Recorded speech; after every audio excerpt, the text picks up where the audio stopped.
Do politicians actually want house prices to go down? Do they actually think they can make Canadian homes more affordable? That's the question people have been asking for years. And today, CBC did a video about housing affordability in Canada. Can we bring house prices down? Talking about the overall housing market and how Canada is structured. They do have a bit of misinformation in here, but they brought up some interesting points as well. I think there's some stuff that I have to correct them on. Let's dive into today's video, see what Andrew has to say, and see what we can learn. Can we actually get house prices down in Canada? We say we want house prices to fall, but I don't know if we actually do. I mean, we protest, we wave signs, we yell slogans, we get angry. How the hell is anyone existing in Canada? I feel trapped. I can't buy anything. I can't afford the rent these days. We, Canadians, collectively, say in survey after survey, we'd be happy to see lower prices. But many of us wouldn't be. It's obvious why. We're homeowners. Before he gets into this, one of the things to remember is yes, our housing is getting incredibly expensive in Canada across the board pretty much because a lot of the provinces are all catching up to where Ontario and BC was before. But it's not just the rent that Canadians are struggling with. In that video that they used of that girl who was complaining, that homesteading girl, she talks about food and all these other things, because a perfect example is I just went to McDonald's and I got one McDouble and one medium fry, and it was $9. One McDouble, one medium fry, no drink, $9. We're just getting it's death by 1,000 cuts. Canadian households own their home. Almost exactly 2/3 of us, 66.5%, according to the last census. I pay a mortgage. I'm trying to build equity, and I'm not alone. I remember being at a public meeting and somebody said, "Can you get the price of housing down by 10%? And I said, hands up if you'd like to see 10% of the equity in your home suddenly disappear overnight. Now, people like me who don't immediately raise our hand, we aren't bad people. I have 2 kids. I very much want them to be able to afford a home someday. But most Canadians are in this very same awkward predicament of having conflicting interests. So, I'm a real estate agent, so I'm going to try and keep my bias out of it. But one thing I want to say up front too, as a real estate agent, it's not so much the price of the houses that we care about exactly. It's the transactions that matter, right? So for me as a real estate agent, ideally, I'm going to be doing business regardless. So if houses go down by 10% or they go up by 10%, I want to do what's best for the client. So I'm going to try and eliminate when people say, well, you're a real estate agent, you want prices to go up. Doesn't matter to me. As a homeowner, I don't even care that much either, because eventually, I want to upgrade. So right now I live in a 1960s bungalow, an entry-level home. It's less than 1,000 square feet. It's not big. And it's eventually when I do you have the family to grow into it and you have all these things, you want that to be an achievable, reachable goal. So I want that to exist for all of Canada. I have younger siblings who are, want to buy. I want to have kids who eventually want to buy, like you're saying. It's these are things that we need to be prepared for.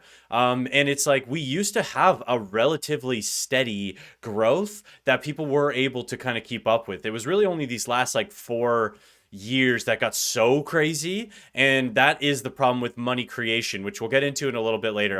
We'll get back to this because I have to touch about that point in a little bit. Our politicians aren't exactly eager to have that awkward conversation. I just want to ask you straight out here. Do you think Canada's home prices need to fall, even though that hurts homeowners? Okay, so this is the million-dollar question, right? The host of CBC's Front Burner podcast, Jamie Poisson, asking Canada's housing minister a very pointed question. Do you think Canada's home prices need to fall? I think that we need to adopt policies that are going to offer new products in the market at lower prices than people have now. So you hear the political jujitsu that he just had to do to answer that question in a way that doesn't freak out 66.5% of Canadians, right? What did he say? He said, we need to adopt policies that are going to offer new products in the market at lower prices than people have now. And to be fair to him, this is one solution that many experts agree on. Not to defend the housing minister of Canada here, because obviously there's been a lot of things going on, but if what he's saying is, hey, we need to be introducing more, entry level homes to the market, more products, because a lot of people don't know this, but most of the stuff that's being built now, when people say like, oh, a new build's 800,000, it's $1 million, because the only things that they're building now, unfortunately, are like 2,500 square feet home, 3,000 square foot homes, like these massive, expensive homes that are not entry level homes. That product hasn't been built for a very long time. So when it comes to building smaller square foot homes that they could build at affordable prices, I'm hoping that's what he's talking about. Because if there were builders who went to these subdivisions, and instead of trying to fit in as many like micro mansions as they can into these little subdivisions, and I'm not even just saying like townhouses, like you could, again, the neighborhood that I live in that are all over cities all across Canada that were built in the 40s, 50s, 60s, 70s, like these weren't big houses. They were small, but they were great for families and they were affordable. And these types of neighborhoods are still relatively affordable now, depending on the city. So if we could build more of those, that would be awesome, because I think that would be like a pretty large impact overall. That we need more supply. Housing supply. A lack of supply. Supply that people actually want to buy. So where are you going to move to? There isn't anything out there. There isn't any supply. If we can increase housing supply, we can bring down prices. Build more homes that are actually affordable. But do we also want the value of existing homes to plummet? That's tough. No elected politician can answer yes to that question without committing political suicide. I mean, just imagine, vote for me. I'll make that lifelong investment you're trying to pay off and planning to retire on worth 20% less. You adversely impact the well-being, financial well-being of at least 66% of Canadians. 2 in 3 Canadians live in a house that they own or someone they live with who owns the house. So what is the advantage of deflating an asset that is owned by most Canadians? Put very simply, we are... It's a little bit bigger than that too, though, because most people don't know this, but we live in a debt-based money system. So the only way that our dollars are created and entered into the Canadian economy is through debt. So as house prices increase, those transactions happen when a new mortgage is generated. Those are new dollars that didn't exist before. That's new money into the system. So that's been unfortunately, what Canada's been like leaning on for a lot of our growth, which means unless we can do a major overhaul on, hey, we're going to be a resource-based economy. We're going to start producing oil and gas more. We're going to start focusing on these things that we have access to that we could do. I mean, look at Norway, look at these other countries that have made it work. And it's like, we can do these things. We're just not doing these things. So, but that we've created the money, and contracting house prices means we're removing money from the system. And that's not the way that our system is currently designed to work. Are addicted to rising home prices because we are conditioned to see our homes as assets that increase in value, that guarantee wealth and security for our futures. Can that ever change? Forms like this are a thing of the past. Typeform's beautiful, personalized forms help marketers. You know, I've sometimes wondered why we don't see houses more like cars. You know the saying, you lose 10% of a car's value the moment it drives off the lot? We don't really get all that upset about that, do we? We keep buying cars because we don't typically see our vehicles as investments. They're more like tools. They depreciate. And when we're ready for a new car, we often ditch the old one, or at least we don't expect to get our money back. Can we imagine a world where houses are more like cars? The tricky thing right now is that a lot of the current demand for housing is made up of people who are buying precisely because they know the value of their investment will increase. According to the Bank of Canada, between 2014 and 2021, almost half of all home purchases were from first-time buyers. Great. About a third were repeat home buyers, but 19%, almost 1 in 5 homes, were bought by what the bank calls investors, which it defines as anyone who took out a mortgage to buy a home while keeping the mortgage on their other home. So they're juggling at least.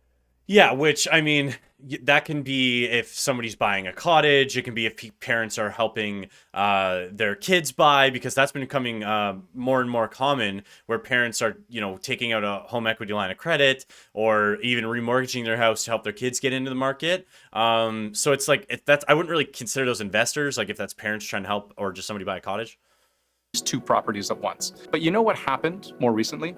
In the first 3 months of 2023, these investors were responsible for 30% of home purchases. That's up from 28% in the same period the year before and 22% in the same period in 2020. Again, obviously there's going to be an increase of investors who are like just buying investment properties, but from people I've dealt with, my clients, again, I'm a real estate agent. Reach out to me in the link below if you want to work with me or anybody across Canada in my network. That being said, I'm seeing more often than not, a lot of parents who own and maybe are mortgage free or have a low mortgage or whatever are helping their kids get into other houses. And then that would be getting classified as an investor, which really they're just trying to help their kids get a house. Translation, the first-time homebuyer market share is increasingly being snatched up by investors who see homes as a way of making money. This is my 8th property. The American dream is business ownership, and the Canadian dream is home ownership or wealth creation through real estate. We don't see cars that way, do we? But imagine if we did. Homes aren't. Cars are not a great example, because like there's a lifetime of a car that is just not the same as a house. A house can be built well and be 200 years old. A house, you're not going to have a 200-year-old car that's going to be able to be like driven and legal and all of these things. So it's like, cars become obsolete way faster than houses do. And I understand you can do repairs, not at the same level that you can do with houses, not at the same level of repair. It doesn't really make sense. For making money, they're for living in. If we could somehow pull a home's speculative value out of the equation and instead base its price solely on real things. So, location, size, condition. And before you dismiss this as dream thinking, this idea of decoupling our homes from this investment mindset, it's basically what we do when we rent. Renting is absolutely okay. It's not an if question.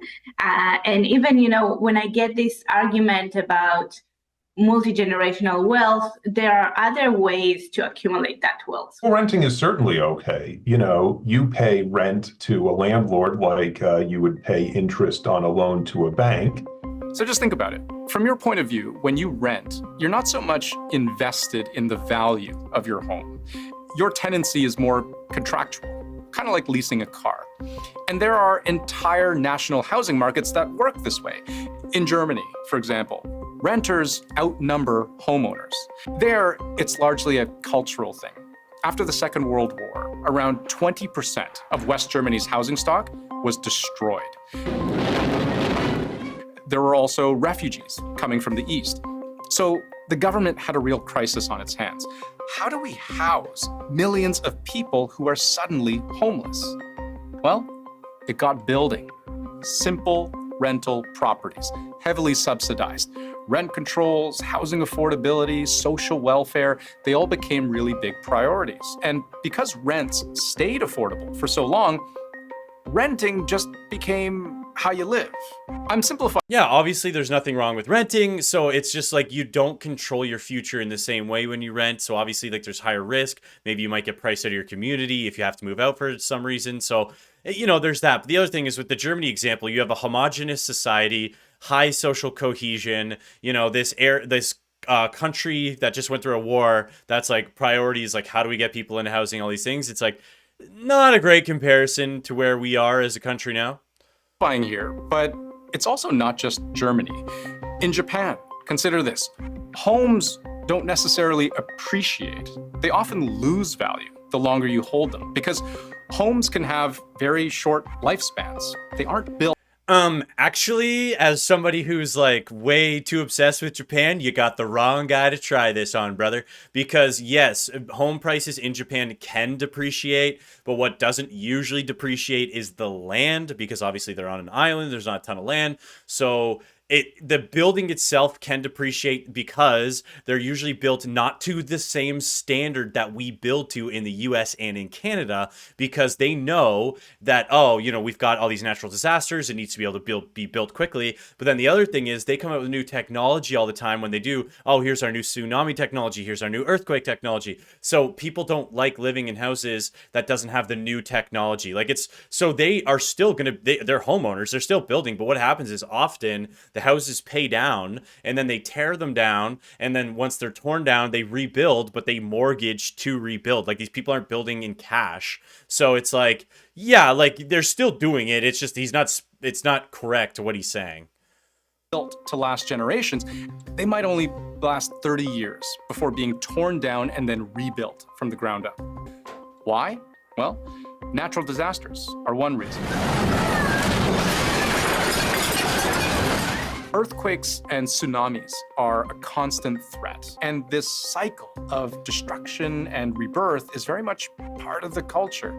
In fact, there's a revered Shinto temple, the Ise Jingu, also called the Soul of Japan, that every 20 years gets meticulously dismantled and then rebuilt.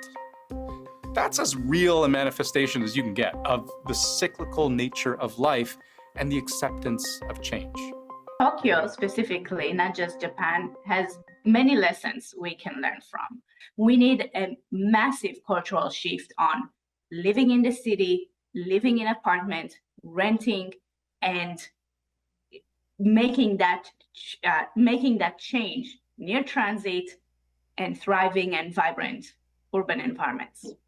Here we go with the communist propaganda, like, oh yeah, only live in cities, move into these apartments, don't worry about owning your house, just live in the cities. First of all, as somebody who knows probably a decent amount of Japanese people, spent a lot of time in Japan, obviously I'm not an extreme expert, but most people don't actually love living in Tokyo. They kind of don't like it because it's so expensive. They feel like they can't get ahead. They just feel like they're trapped, and their only option is to move to Tokyo because they go, oh, I can't live in the countryside, even though that's where the affordable houses are, and then they can't afford to buy in Tokyo, and they live in these tiny apartments in Tokyo. That's the weird thing about Japan. It's because what this stupid lady's saying is like, oh no, if we could just bring everybody to the cities, we don't have to worry. Like, what are you talking about? Small towns just don't need to exist. Like, nobody should live there. Like, you shouldn't have your own space. Like, just pile into the cities. Like, I understand the importance of being around like transit and other things if you live in the city, but I don't think we need to build around that. I guarantee you, if you ask, she's going to be like, yeah, we should get rid of cars too and only have 15-minute cities. The difficulty in breaking this cycle where, so many Canadians and foreign investors buy homes because they can sell them later for more money is that once a ball gets rolling, there's a lot of momentum baked in. Deflating housing prices will create more problems than it will solve. And the first thing is, you have to realize, if you're a new buyer and you find out that the housing prices will be declining by 30% over the next year, what will you do? You won't buy. This notion that we want to reduce housing prices, let's get the prices down by 30%. Those who are asking for it, those who are pushing for it, because they say we'll be able to buy it, they will disappear at the very first sight of housing losing value. It's so funny because I say the same thing all the time. Every single person, because I was investing for a while before I was a real estate agent, and every single person, oh yeah, when the market crashes, I'm going to buy. Well, I haven't even been investing in a real estate agent for that long, and I've seen 2 major pullbacks in price, and those same people who are like, yeah, I'm going to wait till the crash, still haven't bought, 8 years later. So it's like, those people are the ones who are never going to buy. But the other thing is, it goes back to how our money is created. Like, when it's creating more problems, like the bank can't have mortgages on their books worth less. Like that's our money is the mortgages. It's debt. Look into it, guys. Our money is only created through debt, which is the mortgages. So the only way we can actually catch up with allowing, potentially prices to come down, or even, let's say, stay where they are, rates come down, they don't go up that crazy, is if we revamp how the economy is operating, because it doesn't make sense for us to be so real estate focused. For most Canadians, their home is the single biggest financial investment they will ever make. Many retirements depend on this. That's not just most Canadians, that's almost across the world. Like, even in places where housing's more affordable, it's more affordable. It is probably still the most expensive, transaction anybody makes in their life ever, anywhere. being, able to downsize later in life, pocketing a nice profit that you can live off of. Governments also benefit from more tax revenue when home prices go up. And did you know real estate represents the single biggest driver of GDP in Canada? Because it's realtors, it's lawyers, it's architects, developers, construction. That is the system built around a philosophy that homes are made so we can extract profit. Developers need to sell 70% of the units before any bank is even willing to give them any money. So as long as this is how we finance construction, there's a very massive risk on the development. We are building to the investor and not to the end user. And that is a shift that we need to make in this country. Now, I'm not saying this is a bad system. It's how most Western countries work. But it's also the elephant in the room that lawmakers are constantly in search of solutions to a problem that would be very politically dangerous to tackle head on. But the downsides of only tinkering around the edges, well, I'll let the experts have the final word. If you don't own a property, you don't know when your landlord's going to get rid of you. You're worried about finding the next place. You're worried about getting priced out and having to move markets altogether. It hurts Canadians. It hurts Toronto and other big cities, because if future generations will not see an option for themselves to live and thrive in the city, they will leave the city. And I don't think that this is a price that we should, the city should suffer from. You know what, I don't even know what she's arguing, because her arguments have all been like, yeah, move to the city, rent, get in apartments, do all this. So like, she's not even a home ownership person. Thank you so much for watching today. Don't forget to like and subscribe. I am a real estate agent. Click the link below to work with me, and have a great rest of your day.